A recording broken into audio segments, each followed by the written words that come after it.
Hello বন্ধুরা, welcome to my channel পবিত্র official. পক্ষ থেকে সকল বন্ধুদেরকে অনেক অনেক ভালোবাসা। তো এইভাবে যদি দুপুরবেলাতে রুই মাছের ঝোল পাওয়া যায় তো আশা করি অন্য পদের কোনো প্রয়োজন নেই। তো প্লিজ বন্ধুরা, এইভাবে রেসিপিটা তোমরা যদি একবার ট্রাই করে দেখতে পারো তো আশা করি ভালো লাগবে। আর এই গরমে দুপুরবেলায় সত্যি খুব সুন্দর লাগবে। আর বলবে ইলিশ মাছ তুমি পিছনে বসে থাকো, আগে আমি যাই। নমস্কার বন্ধুরা, আমি পবিত্র তোমাদের সামনে আবারও হাজির হয়ে গেছে এক ভিন্ন স্বাদের রেসিপি নিয়ে। তো আজকে ভিন্ন স্বাদের রেসিপি বলতে আজকে কাঁচা রুই মাছের শস্য বাটা দিয়ে ঝোল আজকে তোমাদেরকে আজ রেসিপিটা শেয়ার করব। তো চলো বন্ধুরা, দেখতে থাকো। আর এইভাবে মাছটা কিন্তু আমি ধুয়ে নেব, লেবুর রস দিয়ে মাছটাকে 2-3 বার আমি কিন্তু পরিষ্কার জলে ধুয়ে নেব। তো মাছটা ধুয়ে নেওয়ার পরে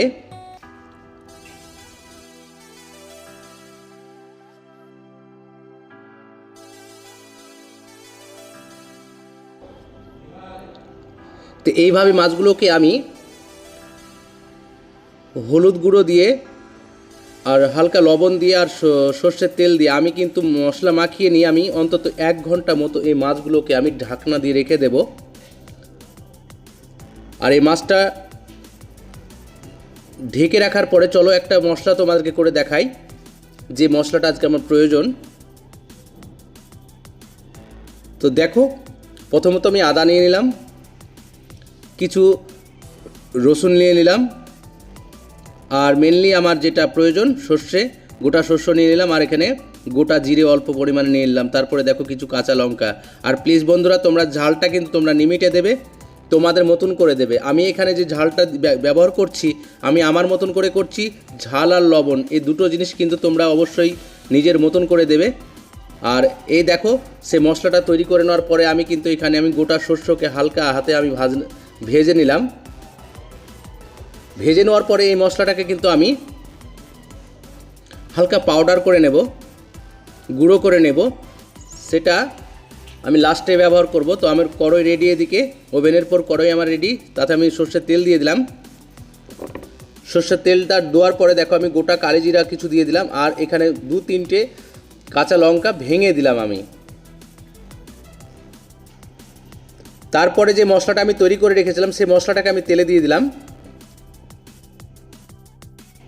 এইভাবে মশলাটাকে আমি নাড়াচাড়া করে কিছু সময়ের জন্য আমি রান্না করে নেব। তারপরে দেখো এখানে আমি রঙের জন্য গোটা হলুদ দিয়ে দিলাম, তারপরে কিছু পরিমাণে লবণ দিয়ে দিলাম, আর হালকা ধনে পাউডার। আর প্লিজ তোমরা বারবারই তোমাদেরকে একটাই কথা বলছি, ঝাল আর লবণটা তোমাদের মতন করে দেবে। আর এই দেখো মশলা থেকে তেল কিন্তু আমার ছাড়তে লেগেছে, আমি সেখানে কিন্তু চিনি দিয়ে দিলাম, কেননা শস্য অনেক সময়তে তিতো লাগে। তো তোমরা অবশ্যই চিনিটা দিতে কেউ ভুলবে না, তবে চিনিটা তবেই যদি দাও তো এই মাছের ঝোলটার পারফেক্টলি টেস্ট পাবে। তো আমি এখানে জল দিয়ে দিলাম। তারপরে দেখো আজকে কিন্তু কোনো মাছ আমি ভাজিনি, তো এখানে সেই মশলা মাখানো মাছগুলোকে আমি কিন্তু এই জলটাতে দিয়ে দিলাম। আর এই জলটা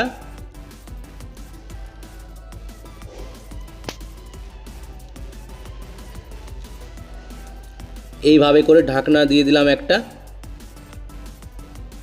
তারপরে কিছুটা সময়ের পর দেখো হালকা খুলে, এখানে কিন্তু আমি হালকা সর্ষের তেল ব্যবহার করলাম। তো তোমরাও একটু সর্ষের তেল দিয়ে দেবে এই ফুটন্ত জলের পরে। আর এইভাবে যদি তোমরা এই রেসিপিটা ট্রাই করে খাও। আর তারপরে দেখো আমি এখানে কিন্তু কাশ্মীরি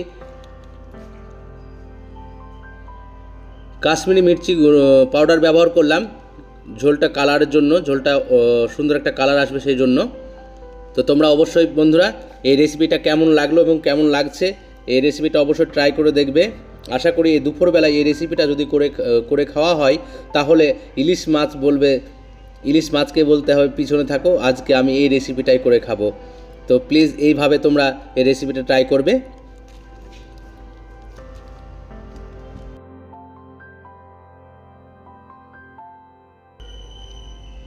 ঝোলটাতে আমি হালকা একটু লবণ দিয়ে দিলাম, কেননা লবণ একটু কম ছিল।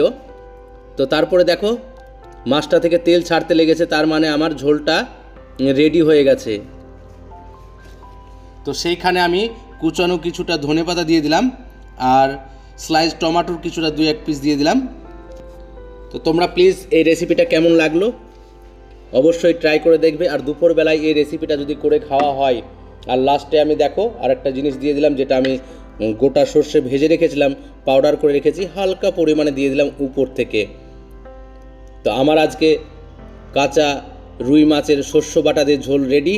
তো এই রেসিপিটা তোমাদের কেমন লাগলো অবশ্যই একটা কমেন্ট বক্সে কমেন্ট করে দেবে, যাতে আমি আরও নতুন নতুন রেসিপি তোমাদের সাথে শেয়ার করতে পারি। তোমাদের একটা কমেন্টে আমাকে